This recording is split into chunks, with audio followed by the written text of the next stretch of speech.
In just a few weeks, top distance runners from around the world will assemble for the Boston Marathon. To even run the race, you have to be fast. You actually have to run another marathon to qualify.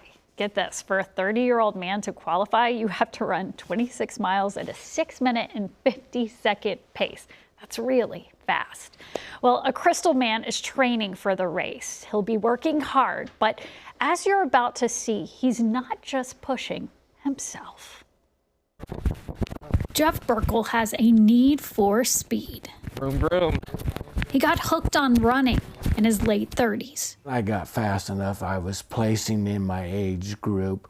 And then you get fast enough where you actually like to run. How would you describe the runners? Well, I would say you feel like you can go forever. So he basically decided to do just that. I became obsessed with running a marathon under 3 hours and qualifying for Boston, which I did. And to do that, you have to run 6:42. His passion was contagious. His son started running competitively too. Grandma's in Duluth was Mike's first marathon. I think after doing that first race, I got kind of addicted to it. You get done with the race and you're like, man, I just did something really stupid. Why the heck did I run 26 miles? And then a couple weeks later, your legs don't hurt anymore. You're like, that was really cool. I could do that again. Yeah. That's kind of how it went for me. And so I've done 6 now. They even ran the grueling length of the Grand Canyon together. The next group goal, to run the pinnacle of marathons. We wanted to always do a Boston Marathon, I think, with Dad. But they suddenly got stopped in their tracks. I was running home from the gym after doing a weight workout. And I tripped and I fell on the sidewalk in my neighborhood running home. And I thought, oh, what did I trip over? And I turned around and looked, there's nothing. And so I thought, well, that's odd. Turns out Jeff has ALS. That was my first symptom, and I never ran right after that. ALS slowly causes the loss of muscle control. He was told 20% of people survive 3 years. You realize then your life's gonna change. And of course we had lots of tears, about 3 days, you just bust out crying. And I am a positive person and I made a decision. You have to cry, you can't hold it in. It's not healthy, but I don't want to get stuck in this mode. I'm not gonna sweat the little stuff, and I want to have as much quality time as I can in the remaining days. So he started traveling the world and taking family trips. He leaned into life and in a new way continued to keep pace. ALS probably feels like a marathon sometimes.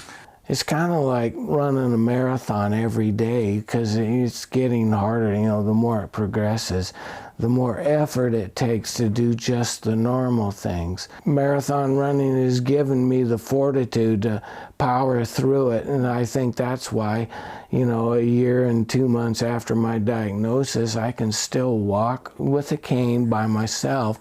It's not easy, but, I'm going to do it as long as I absolutely can. That's not all he's doing. Mike's brother had an idea. He's like, what if we got Dad qualified as a handicap athlete into the Boston Marathon? They mean the world to me, and the fact that they wanted to do something like that, you can't hardly describe what it means. It's like the ultimate gift. This was our, the closest bet we could get to spend time together as a family, do the race together. Running's been such a big part of our life that it's like, I don't want to give that up. I want, and I don't think Dad wants to give that up either. Not a chance. The family will run together. Here's what I'll tell you. It's harder than I initially thought it was going to be, when me and Matt talked about it, but I'm happy to do it. For 26.1 miles, Mike will push the man who has always pushed him. Okay, here we go. Turn commence. Pop the wheelie.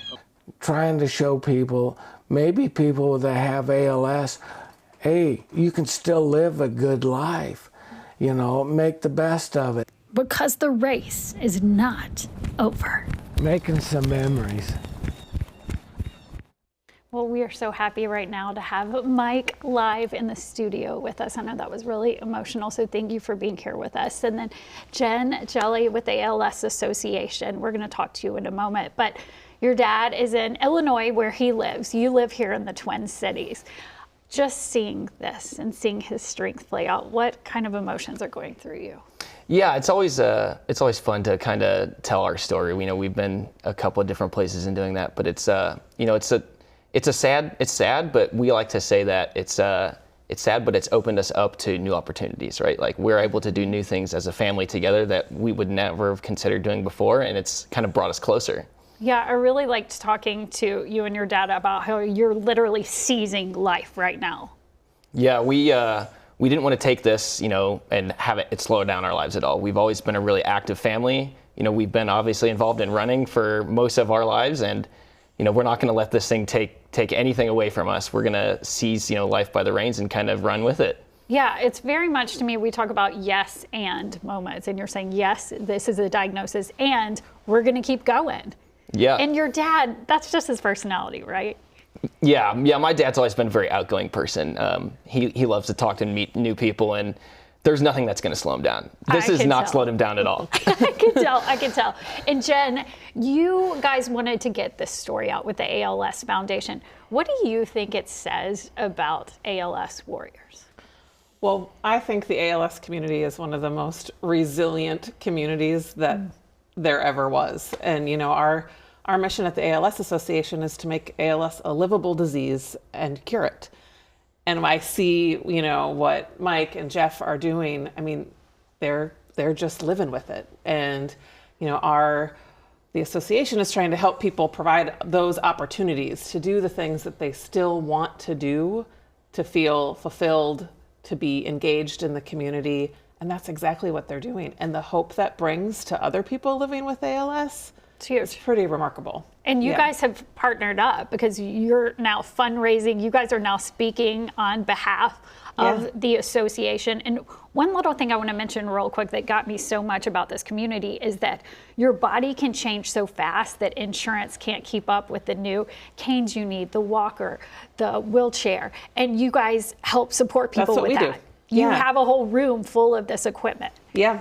Our care services staff is there really to help people navigate throughout their entire journey with what they need. And you're right, we have equipment we can provide when they need it. Yeah. Help them anticipate what they might need next so they're not left without something. Our role is really to help them, connect them to all the resources that are available to them. Well, I know you are fundraising and helping support this wonderful group here. Okay, the race is just a few weeks away. A couple of big runs left. Yeah, 2 more big runs left in 18 miles and 20 miles. You can do it. I mean, you did it. And you told me your arms, though, really get a workout with pushing. Yeah, right? I've been a runner my whole life. I haven't been a weightlifter. And so when you have to push this chair and hold your arms up the whole time, it's a struggle.